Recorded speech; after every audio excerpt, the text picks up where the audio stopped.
It's round 2 of the WMSC 3 World Tour. My name is Simon, and today we're going to visit the Autodromo Juan y Oscar Alfredo Galvez for the second round of the season. But before we can get started with another thrilling race, let's have a quick look at the WMSC 3 World Tour news.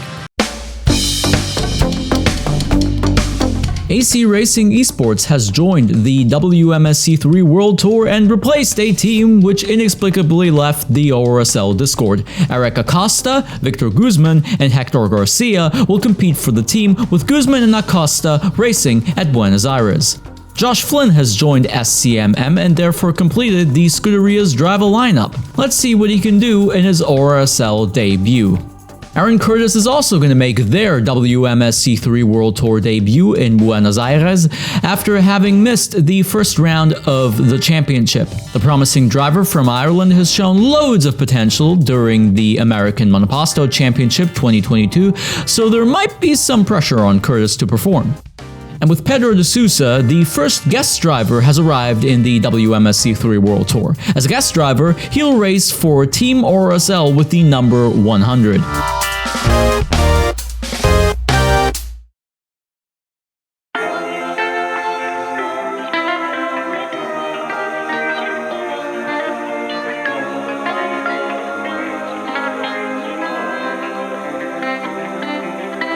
So, after the first round of the WMSC 3 World Tour, quite a few things have been cleared up.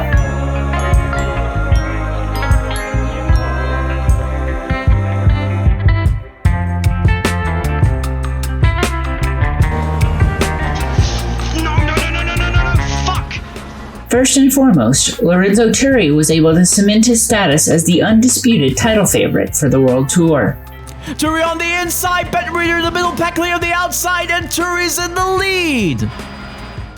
Okay, so I started back in 2015, so it's been 7 years now, and I was still in high school. I'm 23 now, and I put up my own team with a friend, and we used to compete on the Italian scene, mainly on RF1, with mainly open wheelers. Sometimes we did touring cars, but yeah, single seaters. And year by year, I expanded to international leagues, always pretty much almost exclusively on RF1, but also on other games like Project Cars 2, Assetto Corsa, and all of those. And now I'm here on ORSL, we're doing this championship. But does Turri's R-Factor 1 experience give him a slight advantage in Automobilista compared to his competition?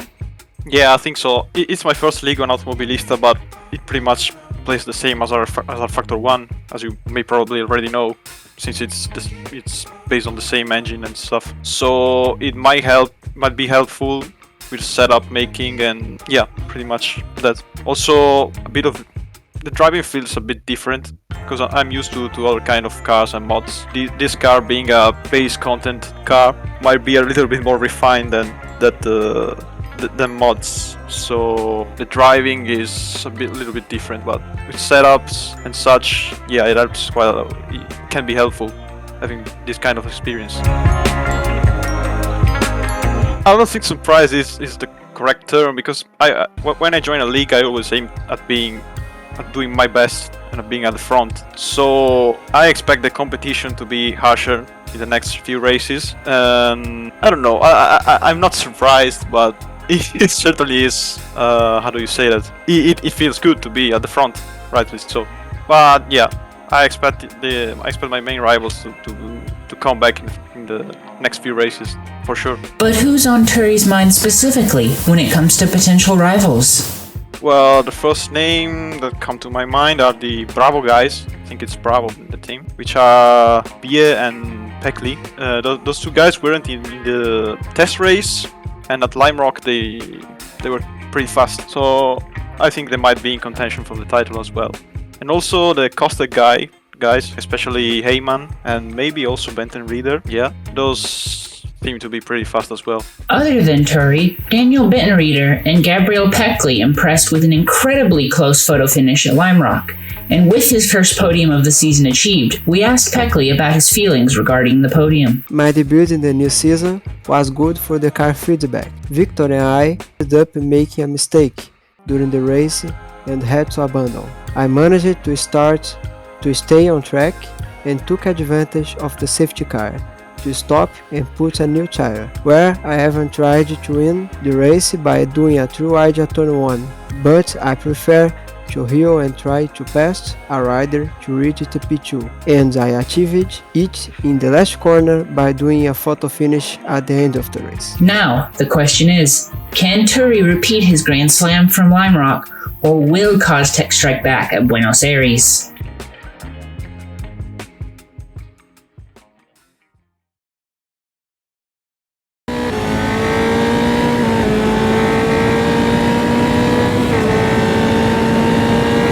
Named after famous Argentine racing brothers, happens to be a completely different challenge to what the drivers experienced at Lime Rock Park. While Lime Rock was a short and simple, yet somewhat difficult circuit with loads of undulations, Buenos Aires happens to be a longer, somewhat more twisty circuit, even in the simplified layout, though there are almost no undulations to be found here. Great entry just beneath the Revolution coffee sign as we're about to enter the second sector for the circuit number 8, which is what the layout is called, though we are essentially going to skip the second sector that was used in mid to late 90s Grand Prix racing. Instead of that tight and twisty section, we're going to have this long back straight right to the final corner of the track, so we might see some great overtaking, and I do wonder what it is that KosTec found in the setup to perform so incredibly well around the circuit, because the rumor mill says that they must have found something.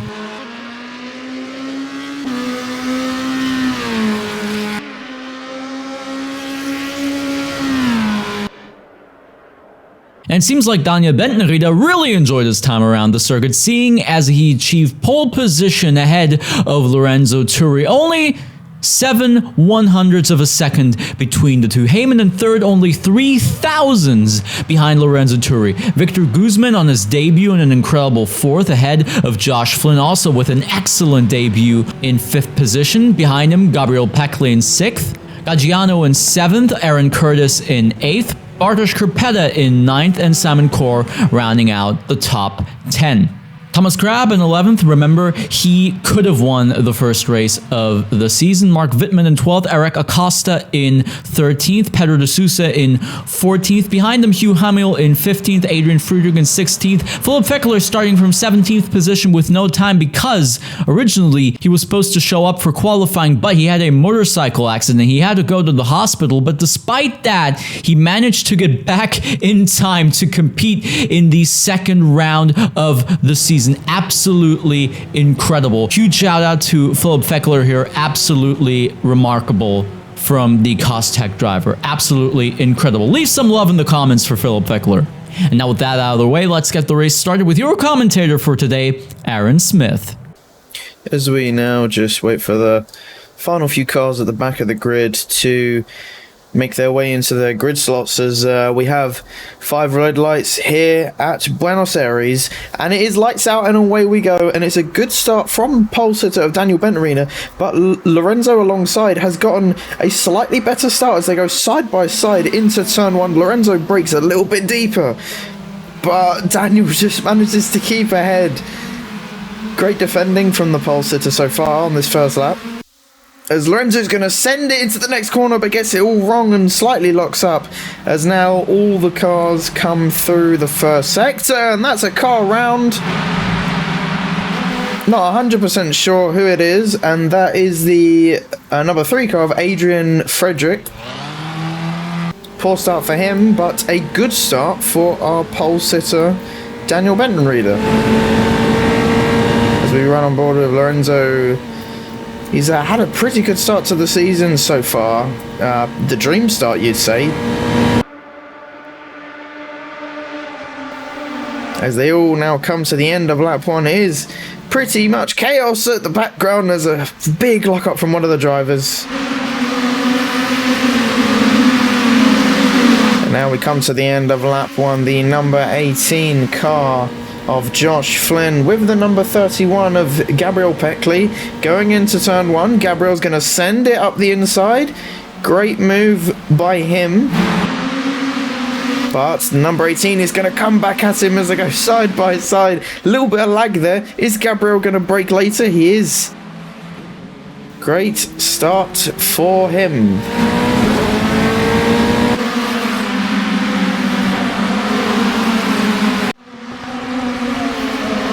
And so far, it's been pretty clean. We've not had too many incidents here at Buenos Aires. It was expected to be a little bit chaotic, but nevertheless, our race leader, Daniel Benton-Reeder, then, having an extremely good start as this battle continues. The number 18 car really having to defend hard right now. He's already been overtaken by Gabriel on this lap, and he may get overtaken again. And is that our leader going off?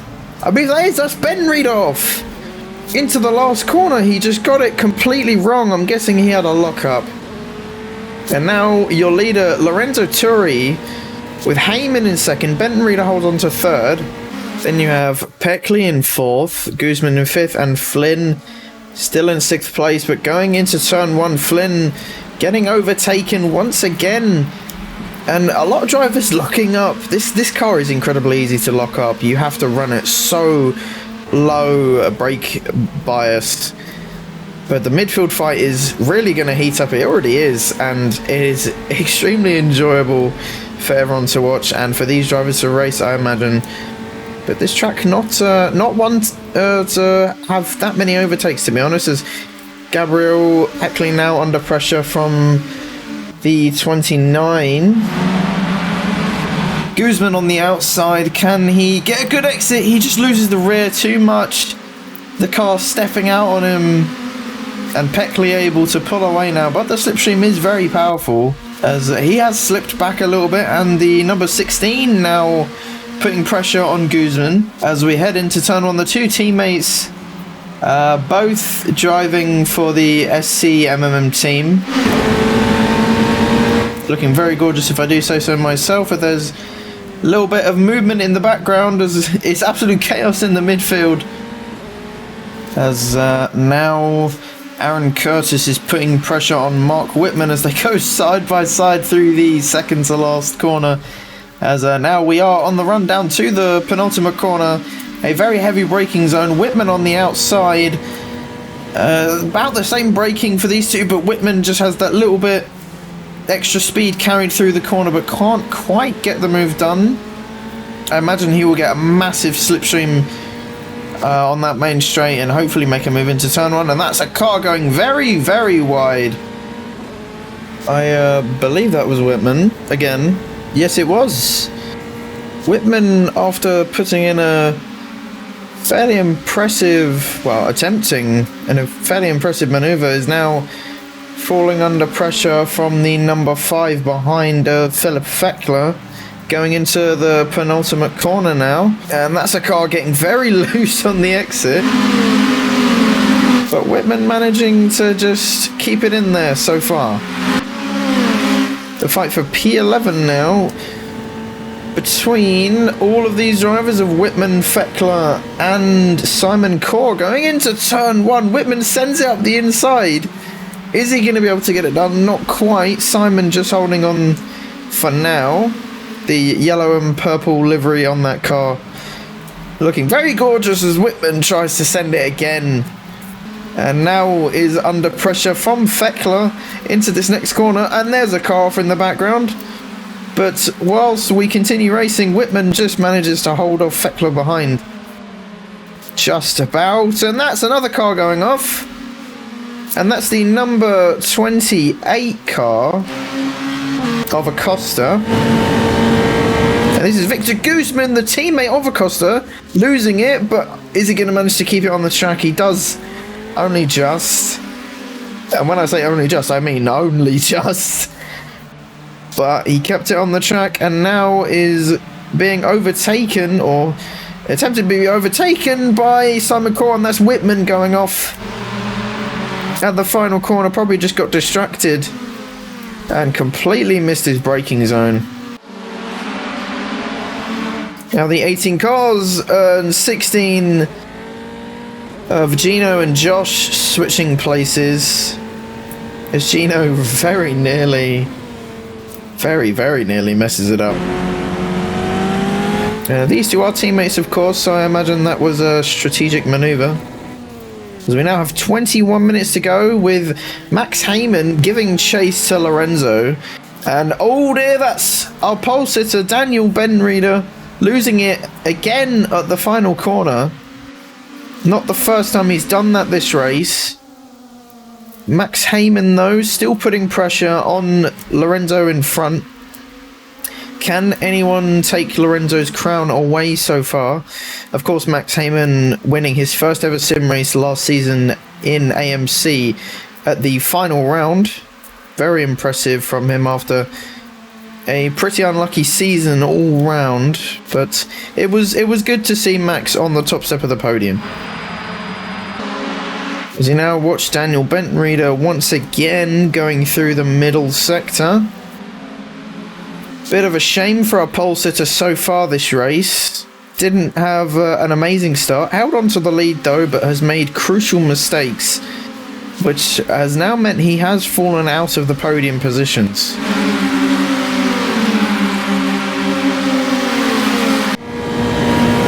Now the battle for P7 is heating up, coming into the final corner, and this is Aaron Curtis sending it up the inside. Clean move there. Oh, nearly loses it on the exit, but manages to keep the car facing the right way.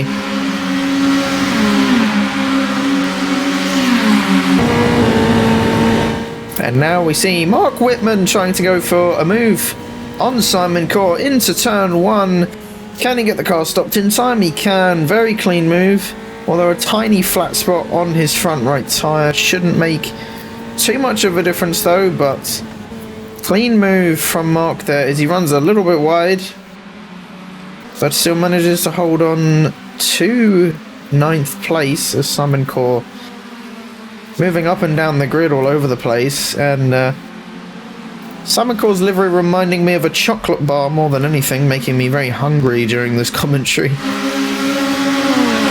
And now we ride on board the battle for P10. Now Philip Feckler trying to make a move on Simon Core as well. Going into turn 1, is it going to be a near identical move to what Whitman did a lap ago? It pretty much is. Everyone slowly but surely making their way past Simon. Simon at the moment just being swallowed, really, as all the cars around him starting to gather their pace up now. And I can see in the mirror of Philip Feckler, he's still under pressure. Daniel Benreader now going for a move into turn 1 on Josh Flynn and completely loses it. And bottles that move. Again, Daniel not really having the consistency for today's race. As we now see Mark Whitman once again being under pressure from Philip Feckler. A little bit of a lockup, and Feckler gets the braking even worse and completely misses turn 1 and is going to lose out to about 3 or 4 positions. But the battle still continues with Simon Core now falling under pressure from Kuzman, who earlier on was in the fight for the podium but has slipped down a long way off now. Let's see if we can get a replay into turn 1. Yeah, you just see Feckler completely missed his braking zone there, with Whitman also messing up his braking zone, but not nearly as bad. Simon Core now trying to make a move down the main straight. He seems to have a little bit more straight line speed than Mark Whitman. Going into turn 1 though, gets the braking pretty much spot on and moves himself ahead of Mark Whitman. Very impressive overtake, but will Mark come back at him? I imagine he will, and he sends it into that corner, but surely that's going to compromise him, and there's another car off. But Simon Core making it a very impressive overtake, and they're still side by side. There's a little bit of contact, a little bit of wheel-to-wheel bumping, and he's going to try go around the outside of this long right-hander, and he gets it done. Fantastic move by Simon. Great move. Fantastic racing from all of these. As we get a replay now of who that was that spun round, I think. The 16 car of Gino Gaggiano. as now we have a battle pursuing between Josh Flynn and the number 6 of Daniel Bentonreader. Is Bentonreader going to manage to make his way through now, as he's not really been able to the entire race? Is he going to be able to get the move fully done? Well, we'll have to wait and see until we come down this very long pit straight. Josh getting the slipstream from Gabriel in front. Is Bentonreader going to send it into turn 1? He is, and in fairness, gets the move done. No complaints really here. It was a fair move, and maybe Bentonreader's race is about to turn around. We shall wait and find out. And we're just over halfway now with 13 minutes to go. Lorenzo still in the lead with Max Heyman giving chase, but can't quite seem to keep up with Peckley on the podium. And I wonder, is Peckley now going to fall under pressure from Bentonreader? Bentonreader does seem to have good pace, but not the consistency.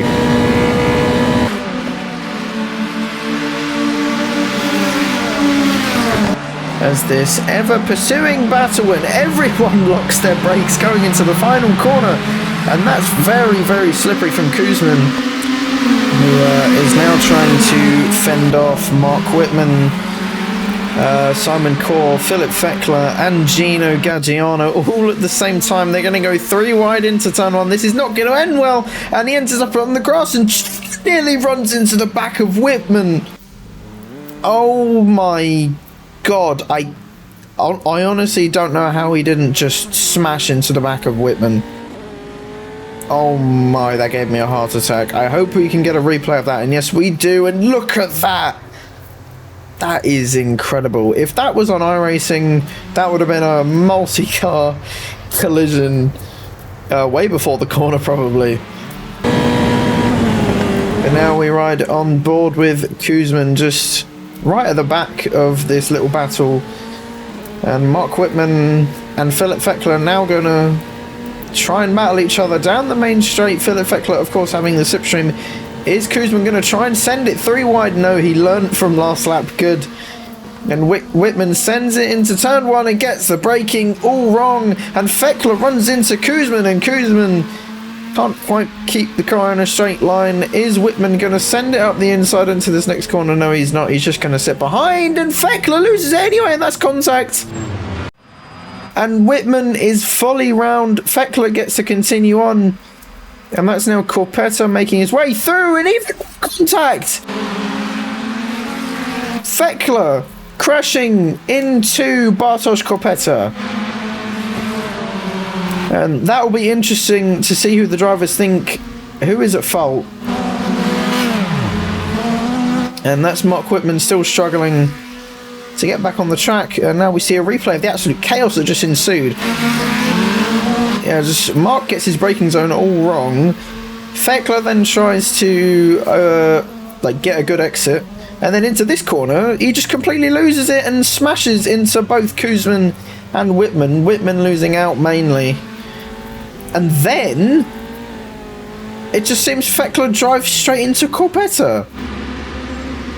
And he was given a time penalty for that. I would probably put the blame more on Philip Feckler, and that's an incredibly dangerous rejoin.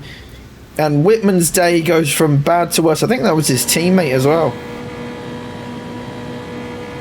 And now the battle that we've all been waiting for, and oh my God, the battle for the podium. Gabriel Peckley and Daniel Bentonreader have both crashed into each other round the final corner. Absolutely incredible. We get this amazing helicopter shot. Absolutely gorgeous if I do say so myself. But now Daniel Bentonreader is coming under pressure from Thomas Crabb in the Streamline Engineering machine. Going into turn 1, is it going to make it 3 wide? Daniel thinks about it, and there's a little bit of contact. And Daniel struggles to shift up into third, coming out the first corner, but Gabriel going to try and find any gap he can. And this is a very intense racing, but now this is the battle for P5. It was the battle for the podium, but now it is the battle for P5. These guys really have lost out, and that's a car without a rear wing.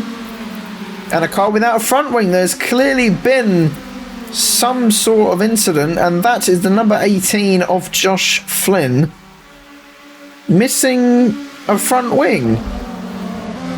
And that is Daniel Bentonreader getting the braking again wrong into the final corner, which allows the two drivers ahead to get away. This is all complete chaos. If you can't tell, I'm struggling to keep up. But yeah, safety car. We have a safety car. And there's, I think, where the incident first started, the number 3. Oh my lord. Yeah, that's... Oh. Yeah, I don't think I need to say much more than that, to be honest. Yeah, incredibly unlucky for Josh Flynn, and I can imagine he is fuming. I do not blame him, and yeah, you can just see that's such a shame. An utter shame for Josh Flynn. As now, coming into the pits, a little bit of ding-dong in, but that's Philipp Feckler coming into the pit lane. Schilder uns doch einfach nochmal, was ist aus deiner Sicht passiert? Wie siehst du die Strafe, die dir die Stewards in dem Fall eben gegeben haben, und wie nimmst du generell so das Duell mit Bartosz wahr, was du in dem Rennen hattest? Bartosz und ich waren uns, glaube ich, zwischendurch ein bisschen uneinig im Rennen. Man muss sagen, die Situation, die zu meiner 10-Sekunden-Strafe geführt hat, habe ich ein bisschen anders wahrgenommen wie die Stewards. Ich bin halt nach meinem halben Dreher in Turn 3 links auf der Strecke geblieben, weil ich weiß, dass die Jungs, die von hinten kommen, rechts außen dann den Schwung holen für die nächste Kurve. Also bin ich innen geblieben. Und ein paar Runden vorher, in Runde 7, sind Bartosz und ich in ähnlicher Formation durch die Kurve durchgekommen. Da war mir dann klar, wenn ich mich ganz links halte, dann sollte da eigentlich nichts passieren. Und Bartosz hat dann halt leider die engere Linie gewählt. Im Replay habe ich mir das nochmal angeguckt. Man hört auch, wie ich runterschalte, also aktiv Gas wegnehme. Weil normalerweise sind wir die Kurve voll im 4. Gang gefahren. Ich bin dann noch runter auf den 3. Habe versucht, die Kollision zu vermeiden. War auch vielleicht ein bisschen unüberlegt, davon auszugehen, dass Bartosz automatisch wie das letzte Mal die weitere Linie nimmt. Und so ist es zu dem Vorfall gekommen. Hat mich natürlich geärgert, weil ich das halt nicht so gesehen habe. Ich habe mir gedacht, ich weiß nicht, wo ich hin soll, außer hier zu bleiben. Wenn ich jetzt nach rechts ziehe, hätte ich den Bartosz vielleicht auch abgeschossen, weil er war ja auf meiner rechten Seite. Deswegen blieb mir nur die Option, links zu bleiben. Und wir haben uns halt leider berührt. But currently, as it stands, we have Lorenzo in the lead, Curtis in second, Crabb in 3rd place, Bentonreader in 4th, Core up to 5th, Heyman in 6th now. Although he did go into the pits. Guzman in 7th, who also went into the pits. Peckley, Gaggiano, Corpetta, Feckler, D'Souza, Hamill, Whitman, Flynn, and Acosta. So this is going to be very, very interesting now until the end of the race. But now we are going to go racing once again here at Buenos Aires, as we just wait for Lorenzo to pick his moment where all the other drivers are not paying attention, and that is now. Lorenzo bolts it with 2 minutes to go left. He absolutely bolts it towards turn 1 and hope that Aaron Curtis behind doesn't send it. There's a lot of cars going side by side, and that was Kuzma nearly running into the back of someone. Now Daniel Bentonreader trying to make up for his awful day, trying to make up places, and this is going to be a sprint race all the way until the end. And you can see the pace advantage that Max Heyman already has as he sends it on his teammate Daniel Bentonreader and gets past with relative ease, to be honest. And this may be Max Heyman's race to lose. He's only got about a lap and a half though, and he's going to have to catch all the way back up to Lorenzo. I do think Max Heyman will get onto the podium, but a win is looking almost impossible now. Going for a move on, I believe that's Thomas Crabb. The Streamline Engineering cars are very difficult to tell apart. It is extremely difficult, so if throughout the race I've gotten the names wrong, I do apologise. but it is incredibly difficult. But anyway, back to the racing as Max Heyman goes into turn 1, now up into 3rd place, and that's Ben Reeder going wide again, and that's Gabriel Peckley overtaking him. Simon Core trying to maybe pick up the pieces or defend from the cars behind, and Ben Reeder trying to go for the outside line, which doesn't quite work, and he's just going to slip behind Gabriel Peckley, who now has a massive gap to the cars behind. Simon Core holding every single one of these drivers up, everyone going on the grass to try and find a gap and find a way through. And this is Philip Feckler, and that's a car round. It's one of the Streamline Engineering cars. Once again, I cannot tell who it is. It is extremely difficult. Max Heyman now going for a move up into 2nd place on Aaron Curtis into the final corner. We still have 1 lap to go. Can Max Heyman, on those fresh tyres, do anything to catch up to Lorenzo? And this is going to be an absolutely fascinating final lap. All up and down the grid. We've got amazing battles throughout. But Lorenzo's still leading with Max Heyman on the charge as Philip Feckler trying to look for a move, and that's Ben Reeder going wide again. Ben Reeder's had an awful day on the brakes. He can't seem to get the hang of the car. And again, he locks up again. He's really struggling for grip and tyres. Once you do lock up these cars once, you start to lock them up again and again and again. And this is extremely close battling. Philip Feckler trying to find a gap, or like any way through Simon. But Simon is making this the most Giga F3 car, and that's a car off in the background. I think that was Whitman, who has spun off completely. And this is Thomas Crabb, I believe, trying to go for a move into the final corner on Gabriel Peckley. He's going to try and go for the switchback. Can he get it done before they reach the finish line? But further up, Lorenzo has won the race, and that's a car round at the final corner. But yes, Lorenzo Turri wins. However, there were incidents up and down the field, as we see Simon Core now trying to defend into the last corner. Philip Feckler absolutely sends it, and all of these guys behind get it completely wrong. Gino, Kuzman, all get it completely wrong, which allows Simon Core to come home and take an amazing result for his race. But one person who has had an extremely disappointing day is Daniel Bentreader, our pole sitter, coming home in 6th place still, but making mistakes aplenty and not really being able to capitalise on his pace. It's a real shame. I would have loved to have seen him up there battling the likes of Lorenzo and Max Heyman. I think if there was maybe 1 or 2 laps more, I think Max Heyman's pit stop would have paid off, but unfortunately it just wasn't to be today for Max. And yeah, Lorenzo Turri coming home with that victory. Amazing result for him. Well done.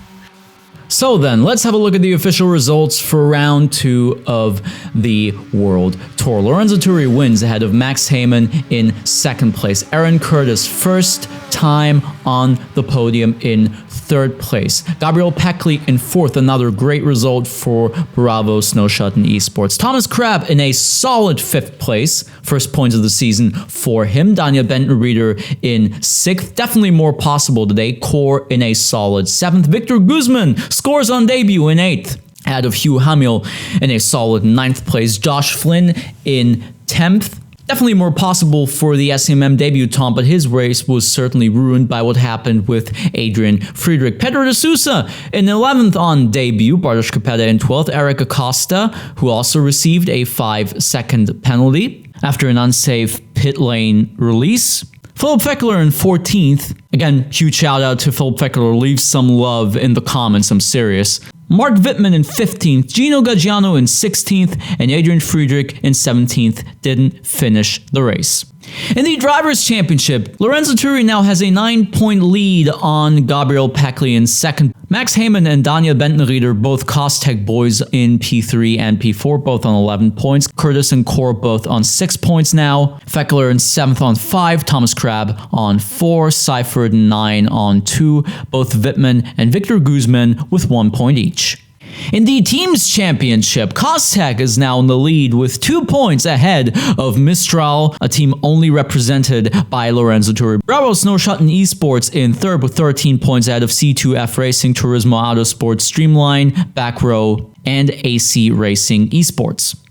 Next time out, we're going to be at the world-famous Norris Ring, the home race of yours truly and one of the most popular street circuits in the world, both in touring car racing as well as junior formula racing. Until then, hope you enjoyed the video. Feedback in the comments would be appreciated, as well as the typical YouTube stuff. You know what I mean. Until next time, stay safe and keep racing.